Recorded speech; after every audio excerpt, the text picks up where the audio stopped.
Okay, we'll do some examples now. I'm in Chapter 9, Examples. So let me get my pen here. That color is fine.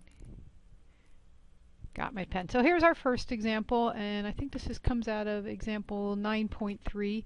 So addition, I see addition and then it's a square root of everything. So addition is easier done in complex rectangular coordinate system. So that's what I'll do first because I have an addition, so I'm going to convert everything to rectangular coordinates. And then of course everything is under this square root sign. So that would, to convert it, is 40, cosine 50 degrees plus j sine 50 degrees. And then plus 20.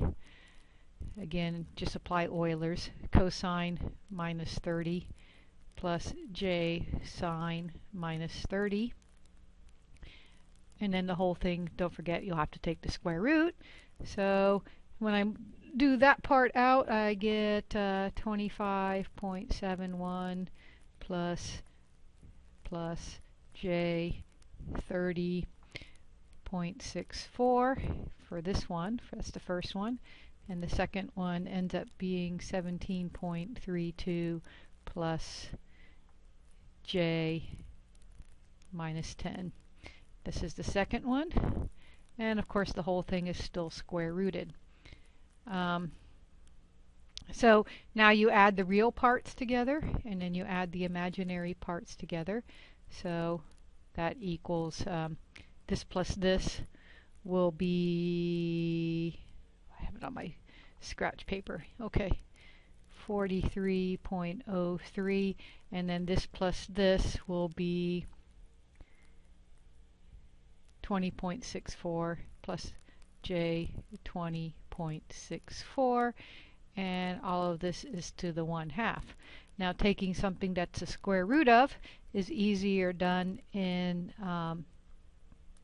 polar coordinate system, so I'm going to convert this to a polar coordinate system and then take the square root. So to convert it to polar coordinates, the magnitude, the r part, is the square root of 40.03 squared plus the imaginary part, so it's 20, make sure my squares are showing, 20.64 squared, square root of the whole thing. And that's the magnitude part. And then there's a phase, an angle part, so tangent to the -1 of the imaginary part divided by the real part.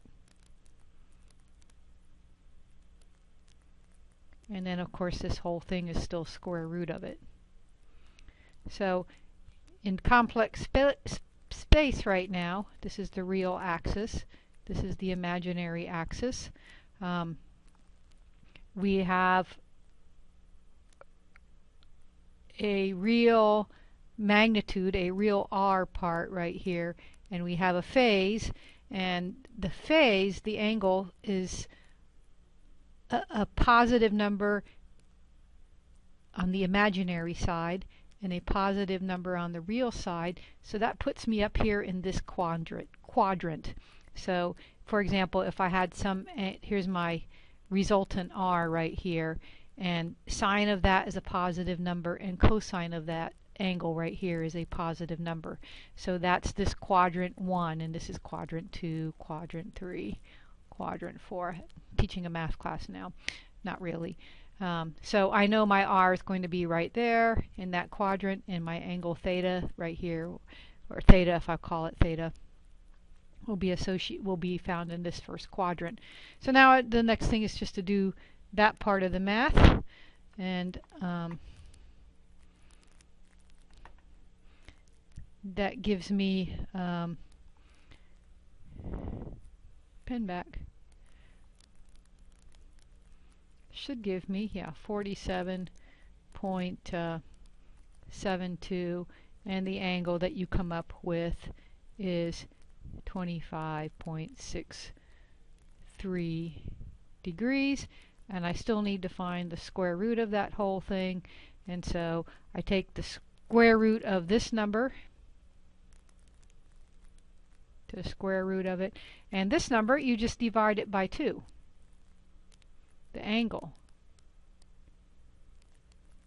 And that will give you the correct answer. So square root will be 6.91, and this number divided by 2, angle is 12.81. Okay, next problem. There's more than one way to do this problem. I see mixed polar coordinates and rectangular coordinates, and there's more than one way to do it. But I see a lot of rectangular there, so I'm going to go ahead and start by converting this one to rectangular, and we do that with Euler's cosine minus 30 plus j sine minus 30. 10 times it all. So we go ahead and convert it all. 8.66 minus j5. That's what the first one will come out to be. And the second one will be still the same, plus 3 minus j4. Notice when you're talking about complex numbers, it's you put the j in front. It's not plus j5, because then j5 looks like a variable with a coefficient of 5. But when you put the square root of minus 1, the j in front, it's clear that it's an imaginary number at that point. And then I have the denominator. And there's a few ways. Oh, and what the denominator says, take the complex conjugate of this term. So this is just for that term. So complex conjugate of that is 3 plus j5. So now I'm at this point. I have a few different ways I can, this is a minus sign. I have a few different ways that I can do this problem from here. Well, first, the obvious first thing is to go ahead and add up the real parts and add up the imaginary parts right here. So then I get 11.66 minus j9, and then I have this denominator here. One way you can do this denominator, there's more than one way you can do this denominator, is to go ahead and algebraically multiply it together. So just this denominator portion right here, just arrow over here to denominator, this times this, so 6 plus, just like algebra, j12, this times this, plus j10 plus, and then this last one is j4 times j5. Well, j times j is minus, so it's minus 20. So that equals minus 14 plus j22.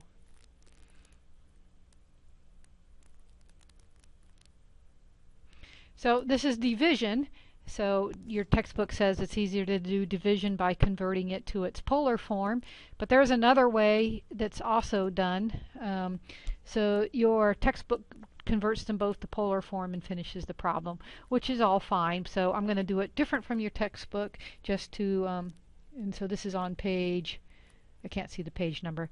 I'll do it slightly different than your textbook. So, well, let me do it textbook way first. So you convert that, so there's the magnitude 11.66 squared plus 9 squared. It's actually plus minus 9 squared, which would be the same. And the angle is tangent to the minus 1 of minus 9 over 11.66. Pay attention to what quadrant you're in, because sometimes calculators don't pay attention to what quadrant you're in.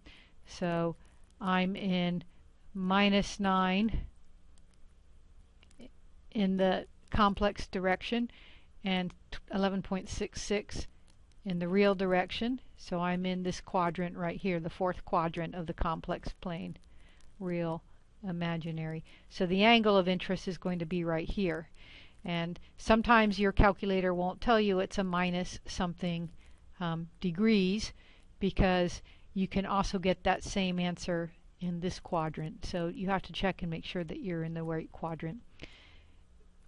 Divided by minus 14 squared plus 20 squared, tangent to the minus 1 of 20 over minus 14. Here's your example of paying attention to what quadrant you're in. So that equals 14, yeah, 14.73 angle of minus 30, essentially minus 38. So yes, minus 38 there. And the other one is, so your calculator might give a minus angle right here, but you have to pay attention to where the minus sign occurs in the real direction.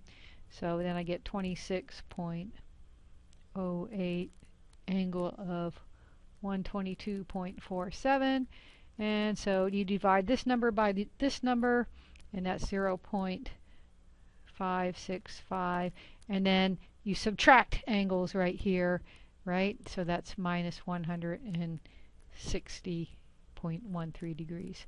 So that's this minus this is minus 160 degrees. So that was one way you could have done it, converting it back to its polar form. But the other way you can do this problem, starting from this step right here, 11.66 minus J9 minus 14 plus J20, is you never want to leave a complex number in the denominator. So you can do what's called rationalizing the denominator. So what I'm going to do is multiply numerator and denominator by minus 14 plus J20, minus, sorry, the complex conjugate of it, right? And minus, same thing in the numerator, minus 14 minus J20.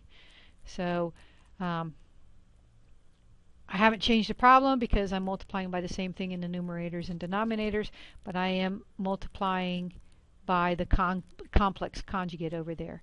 And so when I do that, then you have to go ahead and work all of this out. But you have to do the 11.66 minus J9 times minus 14 minus J20.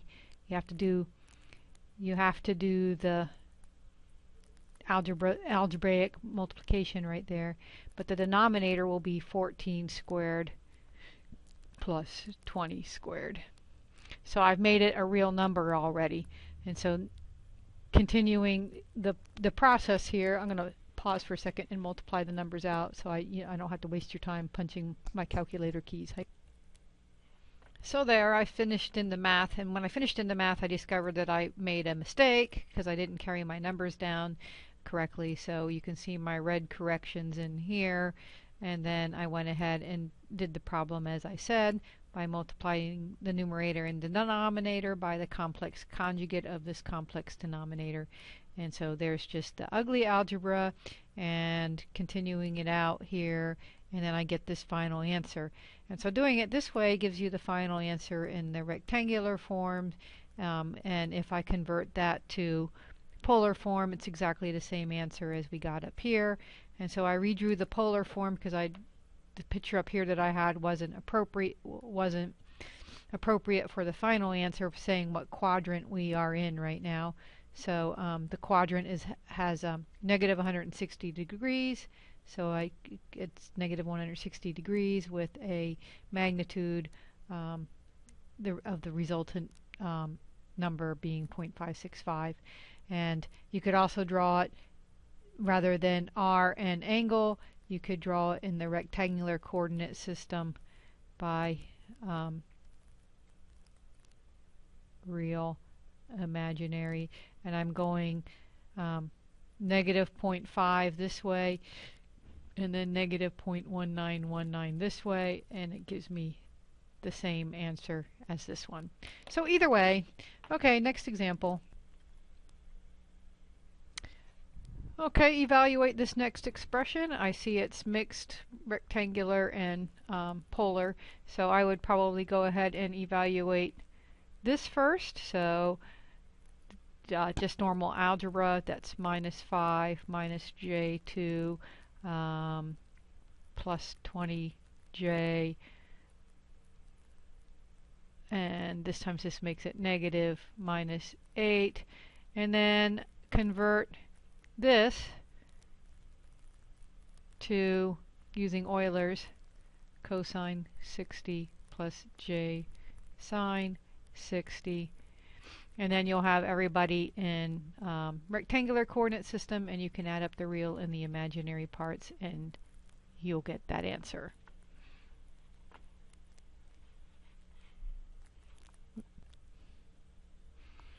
So next example is again mixed up the rectangular and the polar coordinate system. And there's more than one way to do this problem, but I converted this into complex numbers in rectangular coordinate system, which I tend to do it that way. Some people like to work in the polar coordinate system better, but I tend to like to work everything in the complex number system. So I went ahead and did the conversion here, and then I converted this one into this 10 angle of 30 into complex number as well. And then I have this complex number in the denominator. We want to get rid of that, so we multiply by the complex conjugate. That gets rid of the complex number in the denominator. Then here was that complex number that results from the conversion between the polar and the rectangular coordinate system. So I got rid of the complex denominator. This is the complex number you get plus the rest of that, and then you get this correct answer. And just to see if the author agrees, we'll go back a slide where the answer was. And yes, that's what the author got also. So on to the next one. So transform these sinusoids into phasors. One thing that I guess wasn't brought out clearly in our textbook, that the phasors are always having a, you can do it either way, but you have to be consistent, but they're always having a cosine function involved. So this one is already in the correct form, so it's kind of a trivial answer because you can do it by inspection, that I in phasor form, and remember we'll make it now a bold letter, will equal magnitude and angle, which is minus 40 degrees. So the first one's kind of trivial. There's A. B, the problem is that it's a sinusoid, and you need it to be a cosine to be consistent. So we have to apply the trig identity that minus sine A equals cosine A plus 90. So we apply it to there, and so we then find, putting it in now capital letters, bold letters. Sometimes people put a vector sign over it because it's hard to draw bold. But sometimes people will put a vector sign over it to indicate it's a bold, a vector. Actually, it's a phasor, which is a vector-like quantity. So then that will equal 4 cosine, the 50 degrees plus the 90 degrees, so it will be 140 degrees. And of course you don't leave it in that form because it's not proper to leave it with the cosine here, so I should have written it for angle of 140 degrees to be a proper phasor notation. Next example, find the sinusoids represented by these phasors. I'm going to do a little bit more than how your textbook solves it, just to make a point really on these problems. So always remember that the omega t aspect of our signals is implied when we're using phasor notation. So we always have a cosine omega t plus a phase, right? And so the omega t is not explicitly stated when we use the phasor notation, and so I'm just going to remind you of it when I do my solving of this problem. So part A, so it's in complex notation or in rectangular complex notation, so you need to convert it to an R angle phi form, and we do that by square root of 3 squared plus 4 squared, and the angle that we get, the angle is from tangent to the minus 1 of the vertical component over the horizontal component in the complex space. So we are at, this is real axis, this is imaginary axis, we are at minus 3 plus 4 in space. So that's this angle right here that we're looking for, and which is more than 90 degrees. Now if you're not careful, you'll put tangent, arctangent, or inverse tangent in your calculator, and you'll get an answer minus something degrees, and you'll get the answer down here this angle. That's not correct. You have to pay attention to where the minus sign is and make sure that you are in the correct quadrant. And not all calculators will take that into account. So if we do that anyway, you'll get that it's a 3, 4, 5 triangle, so it's 5, and the angle is 126.87 degrees. And then if we want to write it as a function of time, so rather than our phasor, which is sort of a our phasor notation, then as a function of time we have 5 cosine. The omega t has to be explicitly written then plus 126.87 degrees. So when you put your signal is oscillating at a certain frequency omega, and if you put time in, then as a function of time you find the instantaneous value of the current at any instant in time that you're looking for. So this gives you instantaneous values, and the phasor notation is a way of describing what's happening in some respects for all time in a steady state condition. So part B, this voltage equals something here in our exponential notation, and we have a j in front of it. So if we think in complex space, this is real, this is imaginary. What is 1j? 1j is the point up here with magnitude of 1. That is what 1j is. What is this angle? That's 90 degrees. So what we really have in part B is that we have 1 at 90 degrees, and we have it times 8 at minus 20 degrees. So that's the problem that we have. And so it's easy enough to say that that's 8 angle of 90 minus 20 angle of 70 degrees, and from there we can sort of by inspection write down that the answer is cosine omega t plus 70. But the trick of that was recognizing that a j is 1 at 90 degrees. But I can, just for the fun of it, I can, just to show you a little bit differently, I have j8 e to the minus j20. And don't forget, the part I want to point out is that e to the j omega t is always implied up here. And we must not forget that that component exists there. And so I can rewrite that as 1 e to the j 90 degrees times 8 e to the j minus 20 degrees. And I could be in radians or I could be in degrees as long as I'm consistent, right? Times e to the j omega t. But this is the complex notation is a way for us to represent our signals, but the signals are really the real ones that we see physically in the lab is the real part of 1 e to the j 90 times 8 e to the j minus 20 times e to the j omega t. So it's really the real part of, and then I can go ahead and do the math in here in this in the brackets of e to the j omega t plus 70, right? So it's the real part of that, so that's really the real part of 8 cosine omega t plus 70 plus j sine omega t plus 70. And this is really the complete time solution, time answer. If you wanted to be very complete about your what is voltage as a function of time doing, and I'm saying take the real part of it, so this part goes away, right? So the real part is this answer right here. Whoops. And that is, oh, what happened here?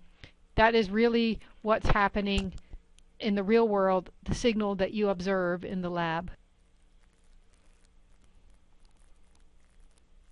So right here, the real signal that you observe in the lab is Get my pen back. Not this part at all, but this signal right here, the real signal that you observe in the lab. Okay, next example, before we go on to our circuit problems.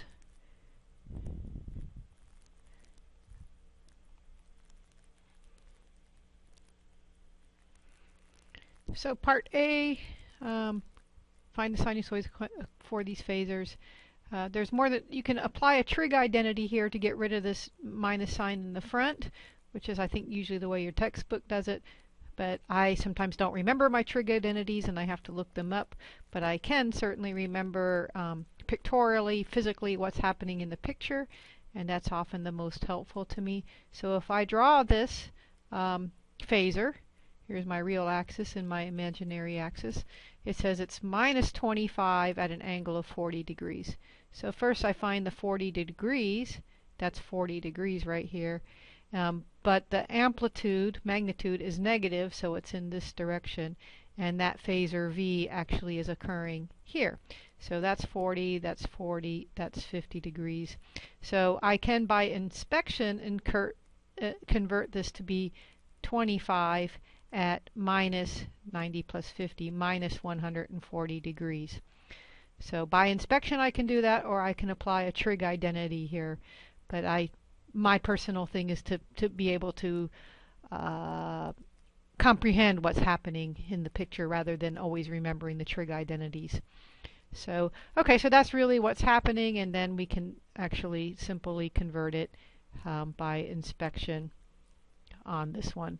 So part A was straightforward after seeing that. Now let's do, okay, so either form is correct. That's true. So this would be minus 140 degrees, or this angle right here is plus 220 degrees.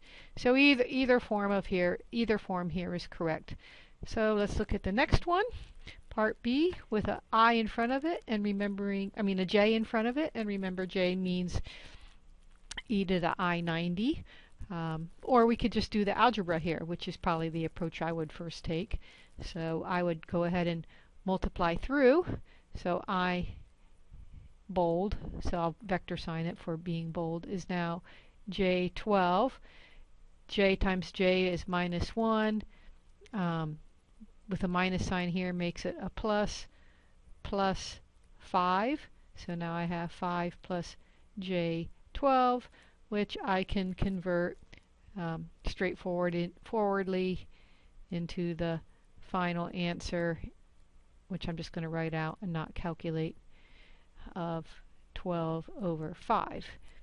And then you should get their answer. Yes, that looks correct. Yep, okay. Next example, actually kind of an important example, as it turns out that summing up sinusoids at the same frequency is a really important application of using phasors. And phasors makes life of adding these two numbers together a lot easier. So the first one, I1, we can write down by inspection, 4 at 30 degrees. And we can convert that pretty readily to rectangular coordinate system as well. So it's 4 cosine 30 plus 4j sine 30. And we could get that in complex notation. So, sorry, that turns out to be, lost my pen again. There we are. So that turns out to be 3.464 plus J2. So the second one, you can't add sine and cosine readily together, so you have to convert this one into a cosine form. So this shouldn't say as a function of time, this should just be I1 at that point. Same here. This should be I2 because I'm switching to phasor notation, and the function of time, the e to the j omega t, is implied but not explicitly written, so I'm not writing something that's a function of time here.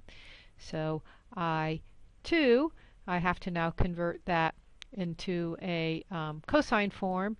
So before I do that, I'm going to say I2 of t is equivalent to 5 cosine omega t minus 20 minus 90 using one of my trig identities, and so then that's 5 cosine omega t minus 110. And so from there now I can write I2 as a phasor notation from doing the trig 5 cosine minus 110 plus J5 sine minus 110 degrees, and then I get the second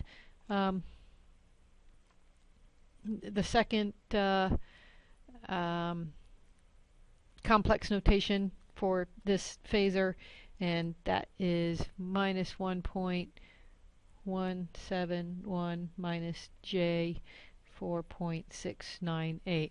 So now I have two numbers here, this one and this one, that I can add together, and so I1 plus I2 is then equal to 1.754 minus J 2.698, which then you can convert it into a magnitude and phase again, and you'll get 3.218 at minus 57 degrees.